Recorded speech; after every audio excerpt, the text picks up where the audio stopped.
and welcome to the Prep Buddy. My name is Kritika Mittal and today we are going to see network theorems. अगर आप लोगों को पिछला video इस series का समझ आया तो हमें एक थम्स अप दीजिए, और अगर नहीं, अगर कुछ भी डाउट्स है तो you can just ask me in the comment section. You can also join our Telegram channel और Telegram discussion group wherein we discuss all the doubts related to GATE exam and also all the technical doubts, right? So before we start, do not forget to subscribe to the channel and press the bell icon so that you never miss an update. If you find these videos helpful, do share it with your friends. If you have any doubts regarding network theory, you can ping me on Telegram, or you can connect us with us on our Facebook page, on Telegram channel, or in YouTube comments itself.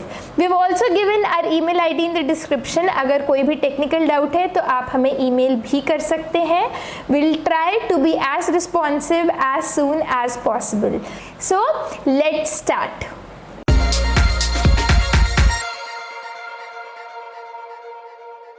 So the first theorem that we see in this topic is superposition theorem.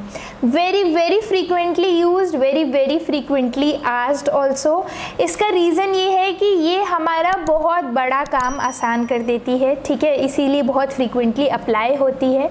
ये theorem बोलती क्या है, पहले ये सुनिए ध्यान से, उसके बाद I will give all the notes. Okay, superposition theorem क्या करती है, अगर एक नेटवर्क में more than one sources present है, ठीक है, और हमें किसी लोड रेजिस्टेंस में या किसी एक पर्टिकुलर ब्रांच में रिस्पॉन्स फाइंड करना है, करंट या वोल्टेज फाइंड करना है, तो सुपरपोजिशन थ्योरम क्या कहती है कि आप हर इंडिपेंडेंट सोर्स की वजह से, हर एक इंडिविजुअल सोर्स की वजह से आप अलग अलग रिस्पॉन्स फाइंड कर लीजिए. यानी अगर एक नेटवर्क में दो सोर्स हैं तो आप दोनों सोर्सेज की वजह से इंडिविजुअली रिस्पॉन्स फाइंड कर लीजिए और फिर उन रिस्पॉन्सेज को सुपर इम्पोज कर दीजिए. Pretty easy, right? अगर हम एक सोर्स को कम्प्लीटली निग्लेक्ट करके केवल एक सोर्स को लेके नेटवर्क को सॉल्व कर पाए तो हमारी दिक्कत तो बहुत ही कम हो जाएगी. यही काम करती है सुपरपोजिशन थ्योरम, ठीक है. Let us look at its statement. क्या बोलती है superposition theorem? In any linear, right, so pay attention to these keywords, ठीक है, कहाँ पर ये अप्लाई हो सकती है. Pay attention to this very carefully, very important. In any linear bidirectional circuit, bidirectional circuit यानी कि अगर कोई यूनिडायरेक्शनल एलिमेंट प्रेजेंट है, अगर कोई डायोड प्रेजेंट है या कोई और यूनिडायरेक्शनल एलिमेंट प्रेजेंट है किसी सर्किट में, वहाँ पर आप इस थ्योरम को यूज़ नहीं कर सकते हैं ऑफ कोर्स, ठीक है. Having more than one independent sources, right. Independent sources के लिए आप इसको अप्लाई कर सकते हैं. इंडिपेंडेंट सोर्सेज क्या होते हैं? जो इंडिपेंडेंटली एनर्जी डिलीवर करते हैं सर्किट में, ठीक है. The response in any one of the branches, किसी भी एक ब्रांच में या किसी लोड रेजिस्टेंस में, is equal to algebraic sum, ठीक है. एल्जेब्रिक सम यानी कि सुपर इम्पोजिशन, ठीक है. आप डायरेक्टली जो रिस्पॉन्स है उनको सुपर इम्पोज कर सकते हैं of the responses. Algebraic sum of the responses caused by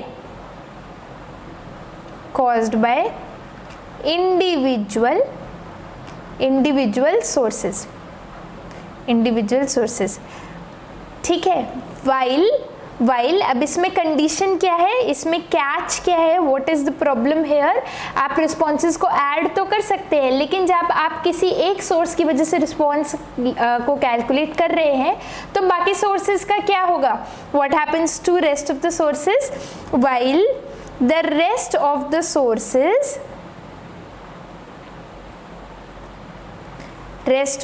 sources are replaced by their internal resistance. So we've already talked about internal resistance of ideal current and voltage sources. ठीक है, वो आपको यहाँ पर काम आएगा. तो अगर कोई करंट सोर्स है तो हम उसको ओपन सर्किट कर देंगे, इनफाइनाइट होता है ideal resistance of a current source.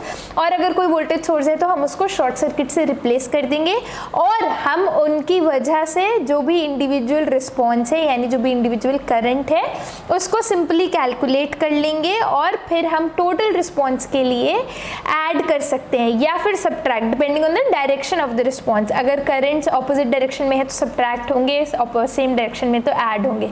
We've talked about it, we'll talk about it again using some examples. Okay, so we are going to take one example, right? उसके बाद फिर I'll tell you some other points about this. ठीक है, अभी आप एक example देखिए यहाँ पर. Suppose this is a network, right? I am having a network here. Okay, I'll just take it. I'm taking a simple example to explain superposition theorem, how you're going to apply superposition theorem. बाकी practice आपकी gate PYQ से हो जाएगी. Of course, I'll just be taking one or two examples for all the theorems, okay, just for the purpose of explanation. Most of the practice we are going to do through gate PYQs only, okay.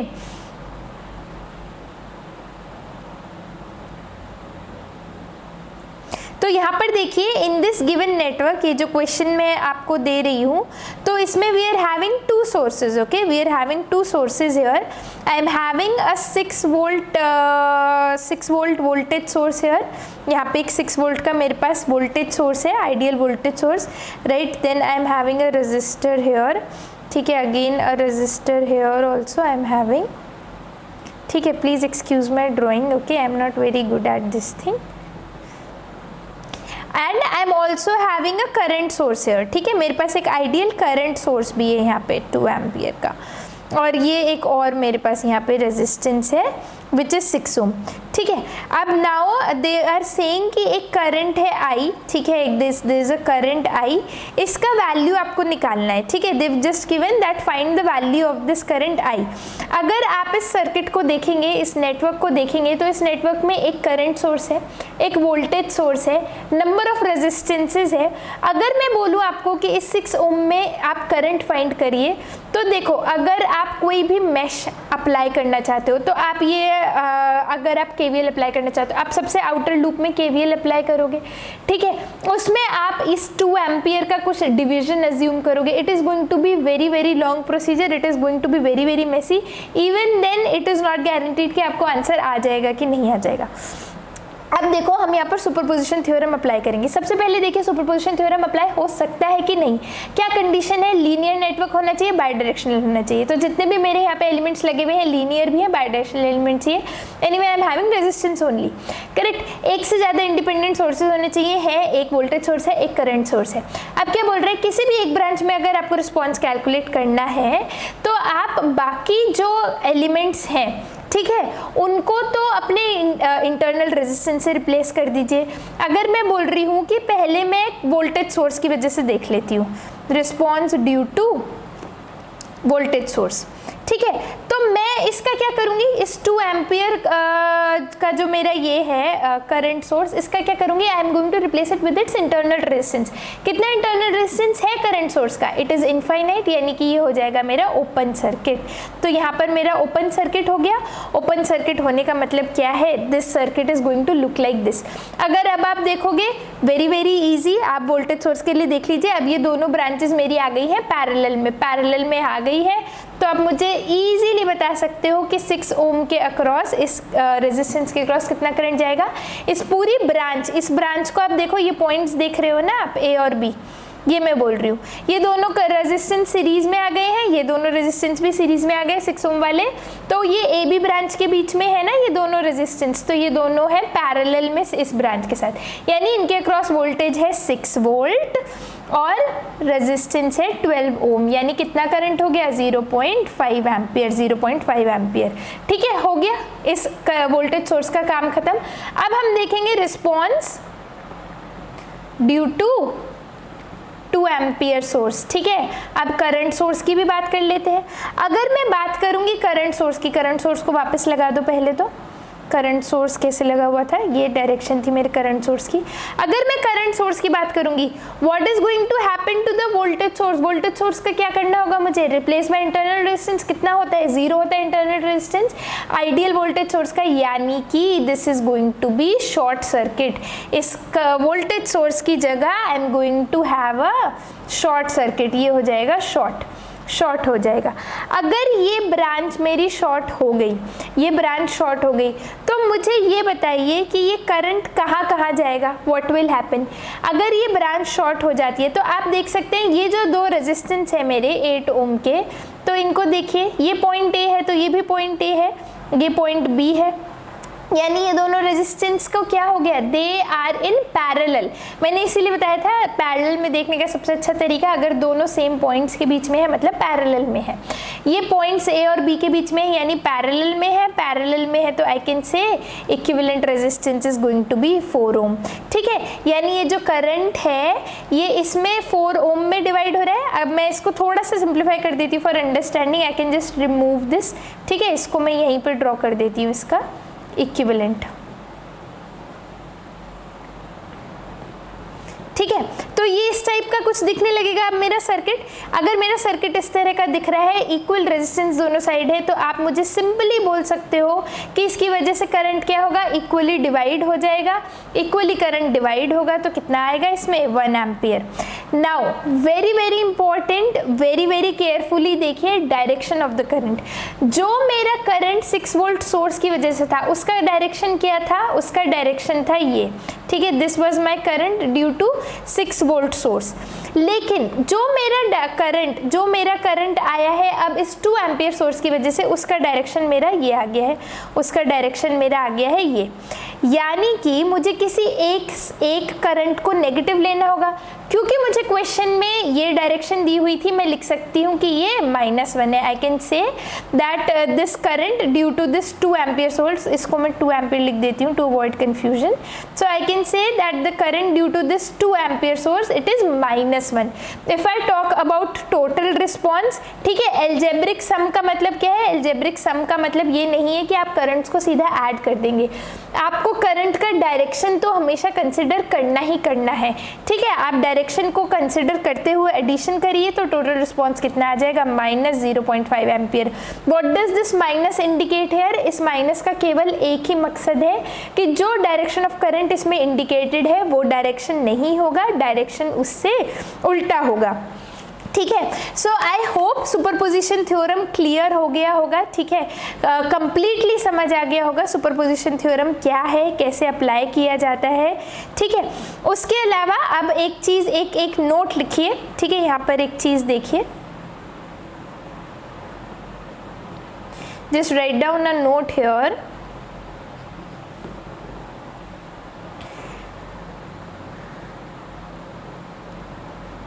When the network is having linear bidirectional elements,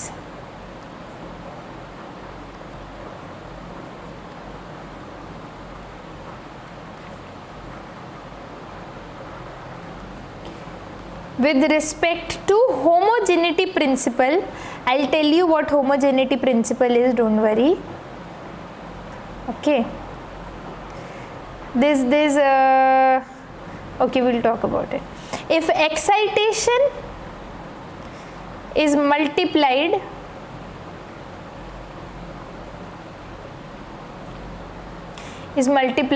with constant K,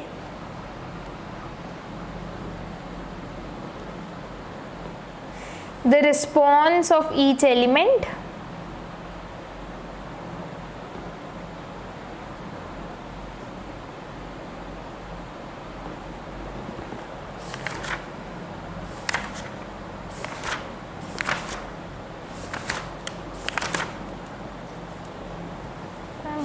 this homogeneity principle, homogeneity theorem, constant K, the response of each element is also multiplied with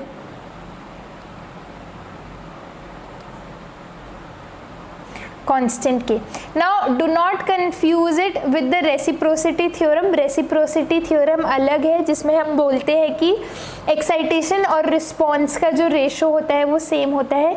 this is different. ठीक है, आप फिर से statement पढ़िए. हम क्या बोल रहे हैं, जिस नेटवर्क में लीनियर बाइडायरेक्शनल एलिमेंट्स है, ठीक है, होमोजेनिटी प्रिंसिपल क्या कहती है कि अगर एक्साइटेशन k टाइम्स बढ़ जाएगा तो हर एलिमेंट में जो रिस्पॉन्स होगा वो भी k टाइम्स बढ़ जाएगा. ये कुछ नहीं है, this is actually implication for Ohm's law only.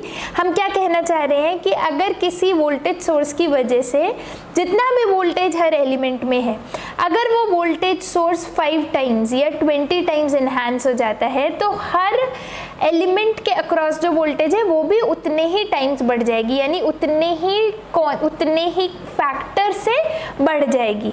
ठीक है, सो नाउ इसमें एक ही कंडीशन है, to apply homogeneity principle in network only one independent source should be activated. This is why I am telling you this with the superposition theorem, क्योंकि superposition theorem जब हम लगाते हैं तो हम केवल एक ही सोर्स को एक टाइम पे एक्टिवेट करते हैं, बाकी सबको डीएक्टिवेट करते हैं, या आप बोल सकते हैं कि उनके इंटरनल रेजिस्टेंस से रिप्लेस करते हैं. जब हम ऐसा कर रहे हैं, ठीक है, अगर ऐसा कोई नेटवर्क है जिसमें एक ही सोर्स है और दूसरे नेटवर्क में आपको सेम अरेंजमेंट दिया है, बस सोर्स का वैल्यू किसी फैक्टर से चेंज कर दिया है, तो आप सिंपली रिस्पॉन्स के लिए उसी फैक्टर से मल्टीप्लाई कर सकते हैं. ठीक है, we are going to take some examples, then you will understand it better. ठीक है, अभी just you can just note down this note. To apply homogeneity principal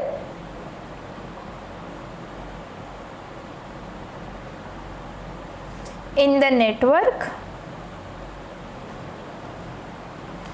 only one independent source is activated.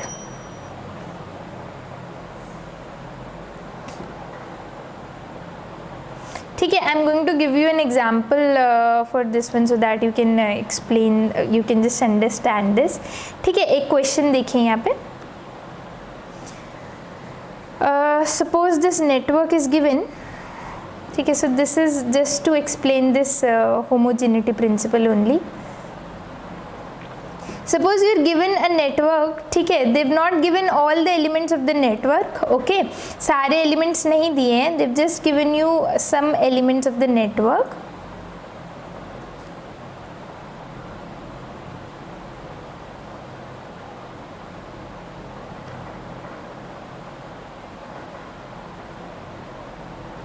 Correct. So they have given us 3 resistances. I am just going to draw them. Just wait. Right. So they've connected 3 resistances here, R1, R2 and R3, and they've given us one voltage source. Okay, one voltage source. So this is R1, R2 and R3. Also they've given us one voltage source. तो अब ये पूछ क्या रहे हैं, there saying कि जब ये वोल्टेज सोर्स का वैल्यू 10 वोल्ट है, if this source voltage if Vs is 10 volt, तो I1 यानी कि current in R1 is 2 ampere, V2 is 3 and P3 is 5. ठीक है, P3 is 5 what, right, this is 3 volt. ठीक है, अगर Vs 20 हो जाए, Vs 20 वोल्ट्स हो जाए, तो बताइए कि I1, V2, P3 क्या होगा. ठीक है, I have already given you the note, तो अभी आपको लग रहा होगा कि इजी है. ठीक है, लेकिन अगर आप देखो यहाँ पर थोड़ा सा इसका लॉजिक समझिए, थोड़ा सा इसका बैकग्राउंड समझिए. ये अगर 10 वोल्ट्स है ना, अगर ये 10 वोल्ट्स है, इसकी वजह से ये करंट, वोल्टेज और पावर यहाँ पर आ रहा है. ठीक है, तो यहाँ पर अभी मैंने आपको बताया होमोजेनिटी प्रिंसिपल, अगर किसी नेटवर्क में लीनियर बाइडायरेक्शनल एलिमेंट से, जैसे कि इसमें है, अगर एक्साइटेशन मल्टीप्लाई हुआ विद अ कांस्टेंट k, यानी अगर एक्साइटेशन 2 टाइम्स हो गया, तो उनकी वजह से रिस्पॉन्स भी जो है वो 2 टाइम्स हो जाएगा. ठीक है, तो अब आप लोग बोलोगे कि I1 हो जाना चाहिए 4 एम्पियर, बिल्कुल सही. V2 हो जाना चाहिए 6 वोल्ट, बिल्कुल सही. और ये जो पावर है ये भी हो जाना चाहिए 10 वॉट, बिल्कुल गलत. 10 वॉट बिल्कुल नहीं होगा पावर. क्यों नहीं होगा? क्योंकि आप लोग जानते हैं कि ये जो पावर होता है it is proportional to v square, it is proportional to i square. ठीक है, ये जब भी इंक्रीज होगा, जब भी इसमें चेंज आएगा, अगर मेरा सोर्स वोल्टेज, सोर्स वैल्यू के फैक्टर से बड़ा है, it will always increase by a factor of k square. ठीक है, even while you are applying superposition, कई क्वेश्चंस में इस तरह से दिया जाता है कि एक केस में पावर P1 इतना था, एक केस में पावर P2 इतना है, तो ये बताइए कि टोटल दोनों सोर्सेज की वजह से पावर कितना हो जाएगा। ठीक है, वहाँ पर सिंपल एडिशन नहीं होता है। I am just going to tell you after this. क्यों? क्योंकि पावर में ये जो भी हमारी थ्योरम है ना, सुपरपोजिशन थ्योरम जो है, it is valid for responses. देखिए, पढ़िए इसका statement again. Only you can calculate what, you can calculate response. Response का मतलब क्या है? करंट या वोल्टेज। रिस्पॉन्स इज करंट और वोल्टेज, करेक्ट। यहाँ पर भी we are not talking about power, we are talking about current और voltage. If we have to calculate power, तो आप उसके कॉरस्पॉन्डिंग स्क्वायर फैक्टर लेंगे। ठीक है, यानी कि यहाँ पर पावर 10 वॉट नहीं होगी। आप ये सोचिए कि यहाँ पर कितना प्रोपोर्शनैलिटी है वोल्टेज से, इसका स्क्वायर प्रोपोर्शनैलिटी। तो अगर वोल्टेज 2 टाइम्स हुआ है तो ये कितने टाइम होना चाहिए? This is going to be 4 times square of 2, correct. तो this is going to be 20 watt, correct. 20 watt हो जाएगा ये, यानी कि इसकी स्क्वायर प्रोपोर्शनैलिटी है, which is why it is going to be 20 watts, right. Now take down one more note, एक चीज़ और देखिए यहाँ पर। अच्छा, एक मैं सिंपल से एग्जाम्पल से समझाती हूँ ये भी, तो अच्छे से समझ आ जाएगा। Suppose I am having a network like this.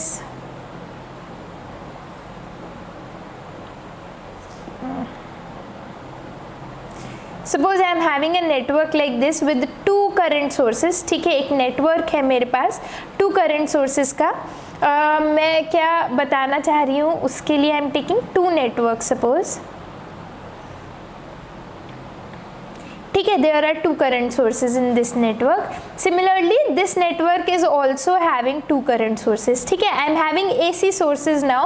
I am applying AC current sources here.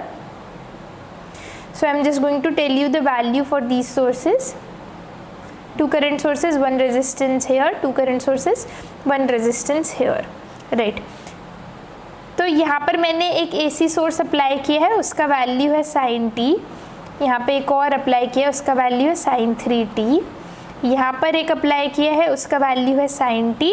और यहाँ पर मैंने दोनों सेम अप्लाई कर दिए, same current sources, right. And I am having a resistance here.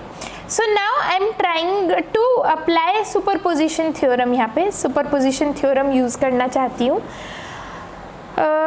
देखिए, अगर मैं सुपरपोजिशन थ्योरम यहाँ पे यूज कर रही हूँ, first I am trying to find the power due to this source. If I try to find the power due to this source, तो हमें पता है हम यहाँ पे RMS वैल्यू लेते हैं। I am going to take RMS value for the current, RMS value for sin t। एक इसका एम्पलीट्यूड इज 1 ना, so RMS value is going to be 1/√2, R का वैल्यू 1, तो this is going to be half watt. If I try to find the power due to this one, again RMS value is going to be same, correct? So half watt. Now if I try to find the total current अगर मैं निकालना चाहूँ इसकी वजह से, so what will I do? I will take I1 square plus I2 square, correct. This is how you find the total current in two RMS current. देखो कितना हो जाएगा ये करंट टोटल कितना हो जाएगा? sin t plus sin 3t, correct. If I try to find the amplitude of the current यहाँ से, so what will I do? I1 square plus I2 square, which is going to be again same, right. 1/2 plus 1/2, उसका आप under root करोगे तो you are going to get 1 only.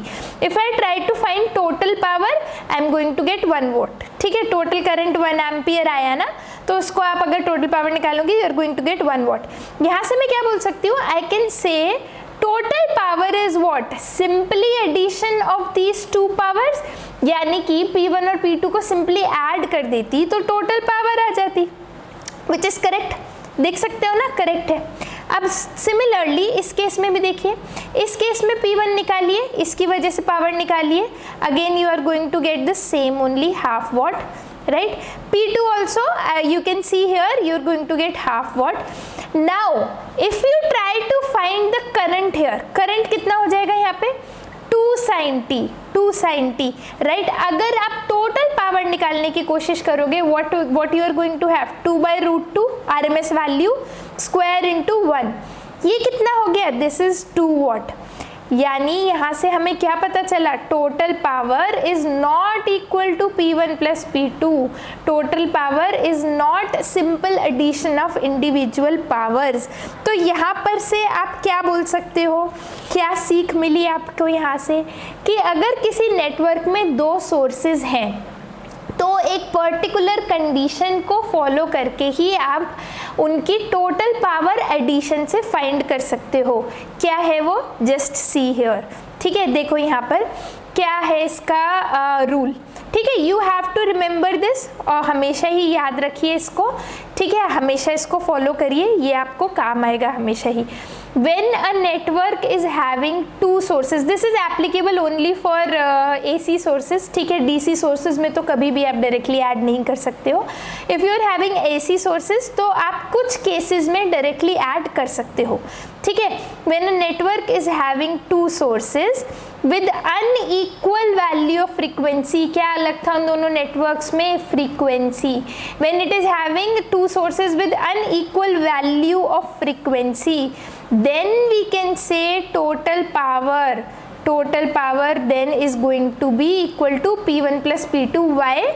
This is because of signals. ठीक है, signals का थोड़ा सा concept है यहाँ पे, क्योंकि अगर 2 अलग फ्रीक्वेंसी के सोर्सेज है ना तो उनकी इंडिविजुअल RMS वैल्यू या फिर combined RMS value it is going to be same. यहाँ पर भी जो आप RMS वैल्यू निकाल रहे हो that is also algebraic sum also, right? इसलिए करेक्ट. नेक्स्ट पॉइंट देखिए, when a network is having, और कब ऐड कर सकते हो आप इस तरह से, या तो दोनों की फ्रीक्वेंसी ही अलग हो. अगर फ्रीक्वेंसी अलग ना हो तो आप लोगों ने अगर सिग्नल्स पढ़ा होगा तो आप बता सकते हो कि या तो 2 सिग्नल्स की, अगर 2 सिग्नल ऐड कर रहे हैं उनकी RMS वैल्यू, उनकी इंडिविजुअल RMS वैल्यू का एडिशन कब होती है, या तो दोनों की फ्रीक्वेंसी ही अलग हो, या फिर अगर फ्रीक्वेंसी सेम हो तो फेज डिस्प्लेसमेंट. ठीक है, इक्वल वैल्यू ऑफ फ्रीक्वेंसी हो तो phase displacement between 2 sources, phase displacement कितना हो जाए, 90 डिग्री. अगर फेज डिस्प्लेसमेंट 90 डिग्री हो जाए तो भी मैं टोटल पावर के लिए क्या कर सकती हूँ, इंडिविजुअल पावर्स को ऐड कर सकती हूँ. अगर फ्रीक्वेंसी भी सेम हो जाए तो फेज डिस्प्लेसमेंट कम से कम 90 डिग्री हो जाए. और अगर इन दोनों में से कुछ भी ना हो, यानी कि when the network is having 2 sources with equal frequency, equal value of frequency and phase displacement between sources is, phase displacement भी कितना हो जाए, लेस देन 90 डिग्री. तब हम क्या बोलते हैं कि total power can not be the addition of individual powers. Total power के लिए उस केस में हम इंडिविजुअल पावर्स को ऐड नहीं कर सकते. करंट को या वोल्टेज को हमेशा डायरेक्टली ऐड कर सकते हो, लेकिन अगर पावर को ऐड करना है तो AC सोर्स होना चाहिए. AC सोर्स होने के साथ साथ या तो फ्रीक्वेंसी अलग होनी चाहिए दोनों सोर्सेज की, या तो फिर फेज डिस्प्लेसमेंट जो है वो 90 डिग्री से कम होना चाहिए. नहीं तो अगर पावर के बारे में पूछा गया है तो फिर आप क्या करेंगे, आप दोनों का इंडिविजुअल करंट पहले कैलकुलेट करेंगे और उसके बाद फिर उनका इक्विवेलेंट पावर निकालेंगे. ठीक है, √P करके आप करंट कैलकुलेट करेंगे इंडिविजुअल, उन्हें ऐड या सब्ट्रैक्ट करेंगे, फिर उसको दोबारा से स्क्वायर करके पावर निकालेंगे. ठीक है, just right this down. Superposition theorem can not be used, we cannot use superposition theorem to calculate power.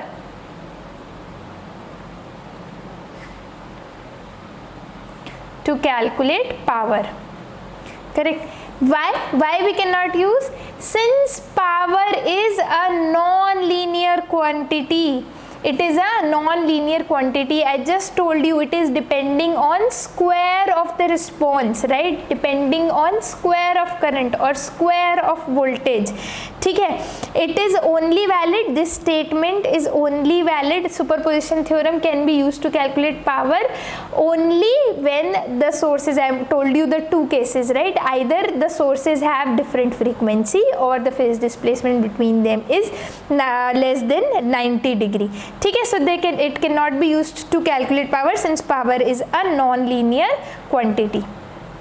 ठीक है, तो अगर आपको पावर निकालनी है तो आप क्या करेंगे, सुपरपोजिशन थ्योरम यूज़ करते हुए पहले इंडिविजुअल रिस्पॉन्सेज निकालेंगे या फिर करंट निकालेंगे, ठीक है, और उसके बाद फिर आप करंट निकालने के बाद क्या करेंगे, उन दोनों को ऐड या सब्ट्रैक्ट करेंगे using superposition theorem, total current निकाल के वहाँ से आप पावर निकालेंगे. ठीक है, so that is it about superposition theorem. Superposition theorem में इसके अलावा और कुछ नहीं है. जितने भी इसमें एक्सेप्शंस है वो भी मैंने आपको बता दिया है. जो भी इसमें सीखने का है, I have told you everything. We'll be taking a lot of examples about this in the PYQ section.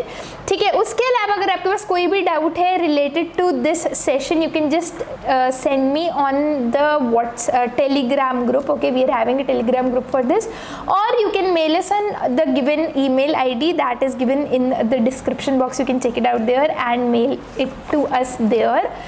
Okay, if you have any doubts regarding this session, you are always welcome to write to us on our email ID or ping us on the Telegram group that we have, or you can connect us in n number of ways that we have told. You can also comment and we will try to resolve all of your doubts as soon as possible. If you want to check out the complete GATE PYQs for this topic, you can just write to us again on our email ID. We'll get back to you. Thank you so much for watching this session. If you like this video, do share it with your friends. Do not forget to subscribe to our channel and press the bell icon so that you never miss an update. Do press the like button if you if you think that these videos are helpful, and do let us know in the comment section. Thank you so much, and thank you so much for watching. Keep studying, keep preparing, and keep watching the Prep Buddy.